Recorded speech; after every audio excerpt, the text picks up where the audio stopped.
to be a moving target. So, this is a great place, you know. So it's my first time ever doing this, and I gotta follow that funny shit. This is gonna be tough. I gotta get your guys' attention somehow. So, what town? What is this? What's this town famous for? No, I don't want to know yet. I may or may not have two pieces of information that you may or may not know they're famous for.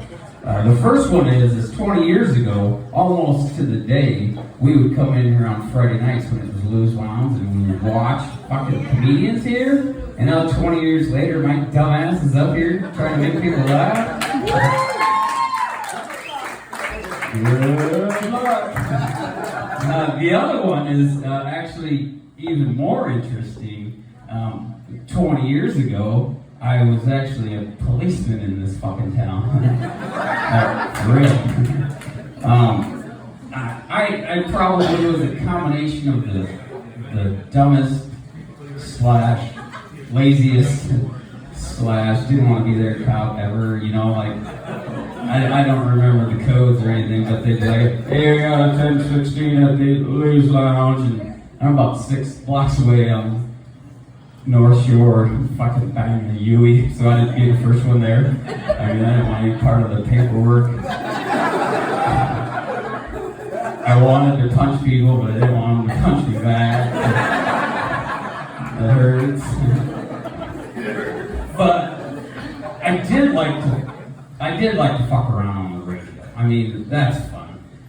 Because people got standards, and in the back of my mind, I'm like, well, maybe I'm making a few people laugh tonight. So, it was a Sunday in the winter.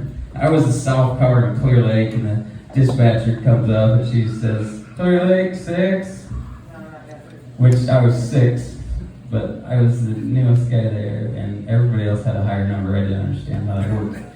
But so I'm like, what? And she's like, I got a report of a Christmas tree on the roadway out on Old 106. You want to go check that out? Fuck yeah, dude, that sounds fucking fun. This job is so fun. This sounds amazing. If I would get to go out there and see if there's a fucking Christmas tree in the road. But I guess I'm the South car, so I'll go check it out. So I get out there, and much to my surprise, just slightly off the shoulder, there was an evergreen tree. Nice skinny one. Sawed off nicely at the bottom. So I get on the radio and go, nope! Must be a false report. It ain't plugged in. I see no presents or ornaments or anything. So disregard that report. Fucking crank callers. I remember one night they had a hypnotist in town. This is like in 2001. Was anybody alive then, or anything like that? So I get on the radio and we had a secret channel that kind of we could understand each other, but on a scanner it sounded you couldn't hear it. So I'm like, it was about time for this to get over, and I'm like, I'm gonna head over by the surf and see if I can pull anybody over and get them for driving while hypnotized. But he is right.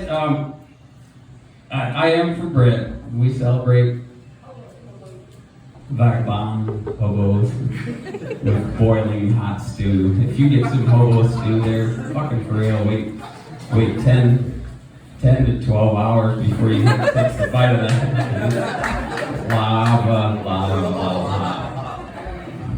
So, all right, what is Clear Lake famous for? Now it's your turn. What are we famous for here? Buddy Holly. He's right here. So I figured tonight should be easy. My first show ever. I figure all I gotta do is tell a couple funny jokes, die in a tragic car accident on the way home, I'll be famous forever. Hell, maybe my picture will be up there tonight, just killed by a fucking Mack truck. I bought the BBG Brick Barn Grill not quite 3 years ago because I want to cook. I love cooking, that's my happy place, is the kitchen. But what came with it was a pretty successful bar, and I hate to bartend. I mean, partially because I'm no good at it, And the other part is I'm not a very good bartender. So, but I mean, like a group of 4 women will come in and they'll sit down on the table and it's busier than shit. I'm not really working, but I don't want everybody to think I'm lazy. So I guess I'll go check that table out and see what they want. I get up there and I go, so what would everybody like to drink? And in my mind is Busch Light, just a can of Busch Light. Something that I can't spill, something that I can't fuck up, something that I can't forget your straw. Just order some. I would like a screw, Daily popcorn. Jesus, like the goddamn cereal thing. They name off something and everyone gets worse. And I'm like, I don't know what I'm gonna do.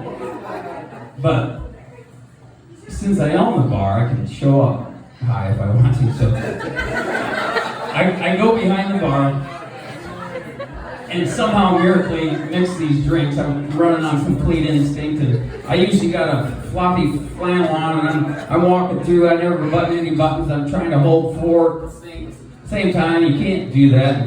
And all of a sudden I hear a crash. And I look back and I go, my son's the bar owner, or the bar manager. I go, what the fuck did you just do? He goes, you just knocked a drink over, stupid.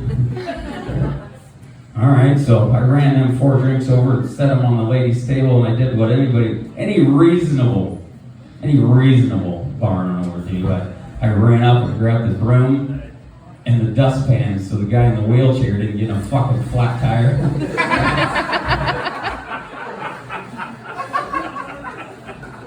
Jesus Christ, I get them fancy ass flat tires, or the wheelchairs. I've been trying to be a better person since the COVID started, trying to get better every day, not make fun of people, but sometimes it's hard, and so don't take any offense to this, but I really think that the participants in the Special Olympics, I think they should at least have to fucking run on their hands, man. They get all the close spots.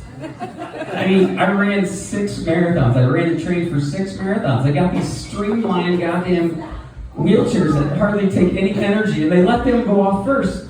So I know they're gonna beat me. It's always downhill. They don't have to do anything. It's not fair.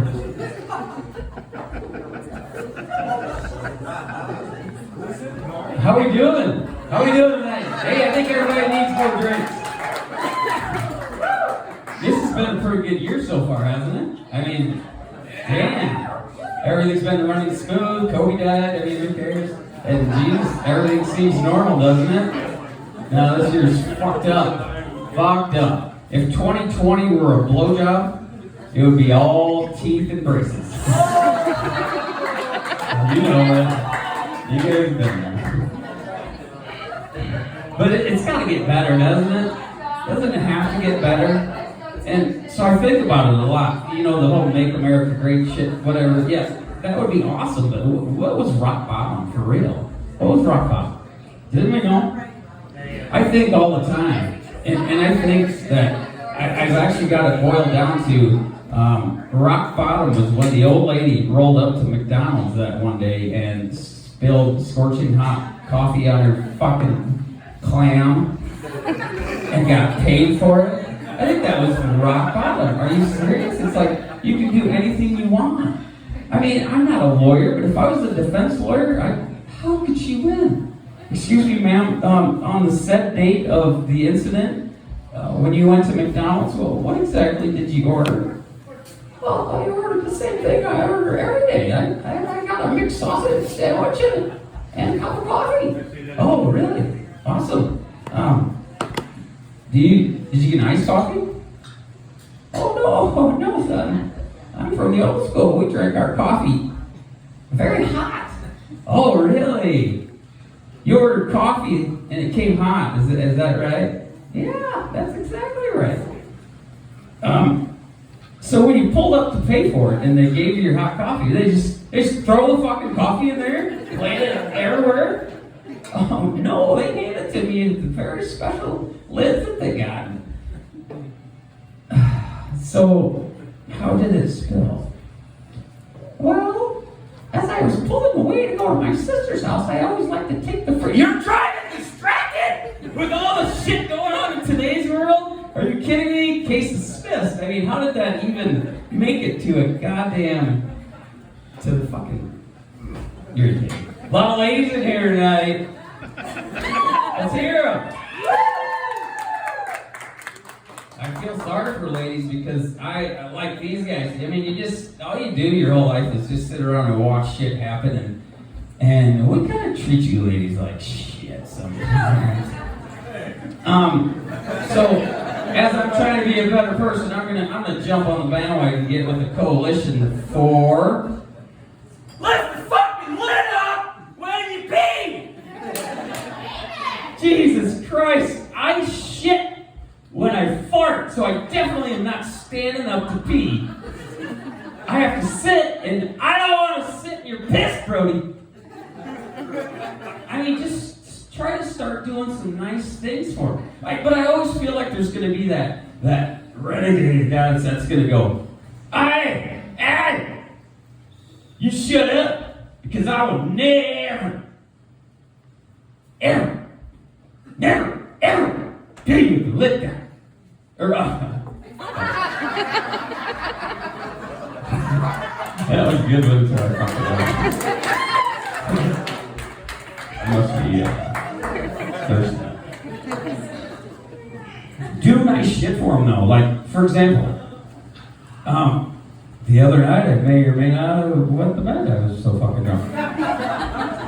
But I did the right thing. I mean, I woke up, I went into the laundry room, I got a towel, I folded it up, I laid it on the piss stain, and I lay down, I went back to sleep. I would assume that it soaked some of the piss up, so the fucking sheets won't be heavy in the garbage, or the laundry basket, so you can launder downstairs easier. You're welcome. I did that just for you.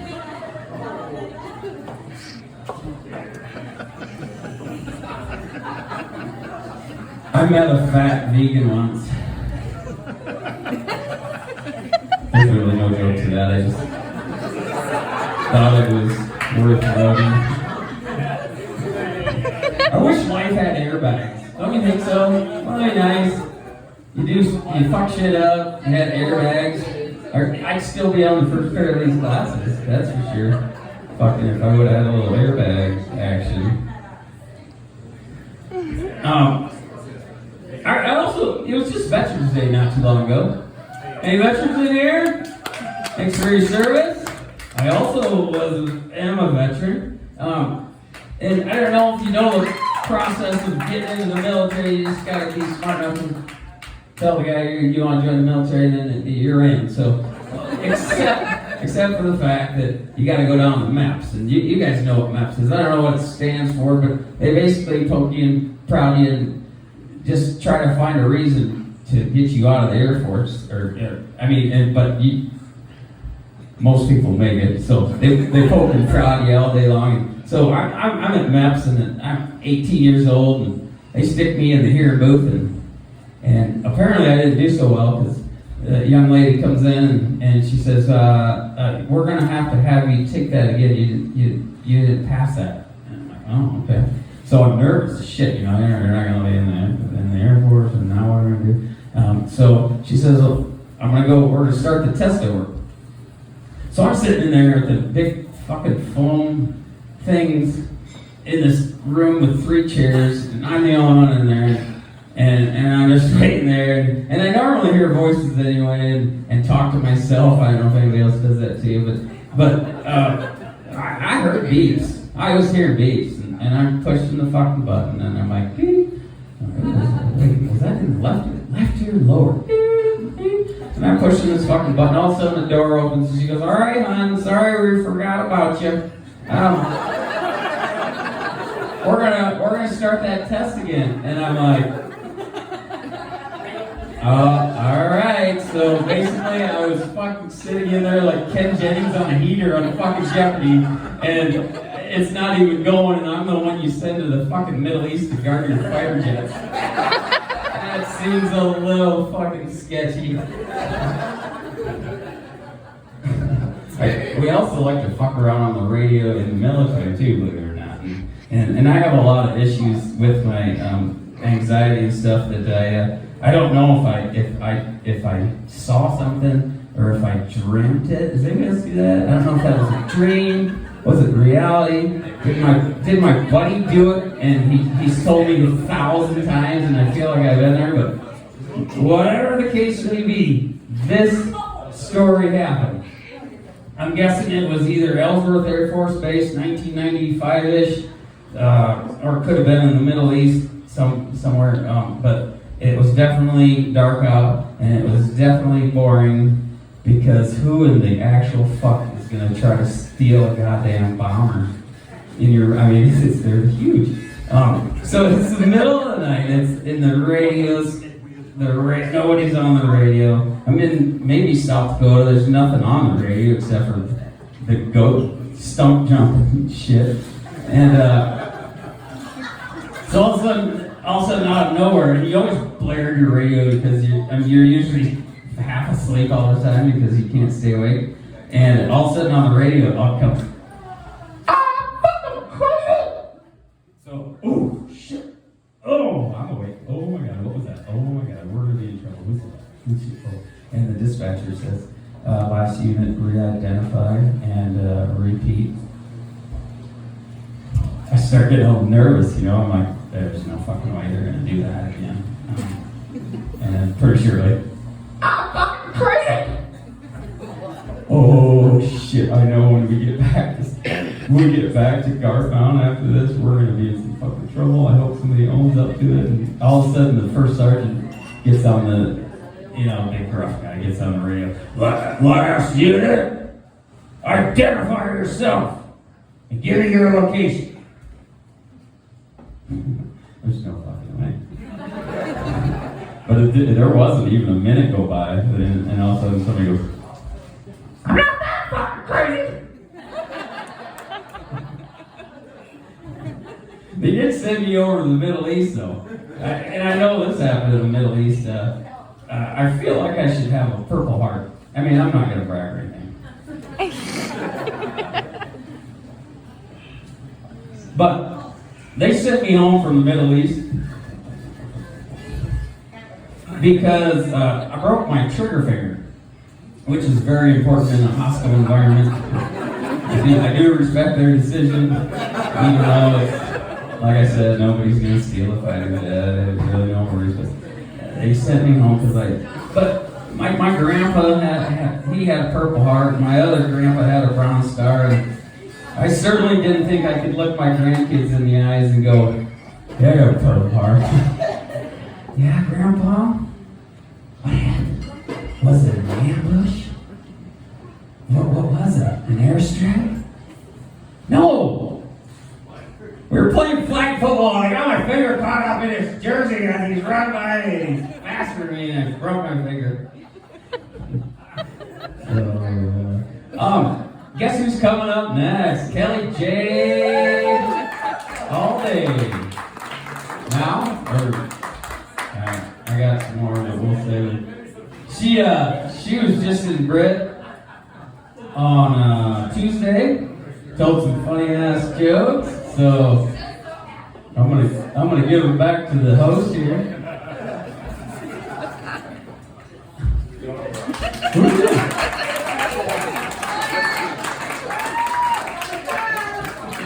Give it up for me, I guess.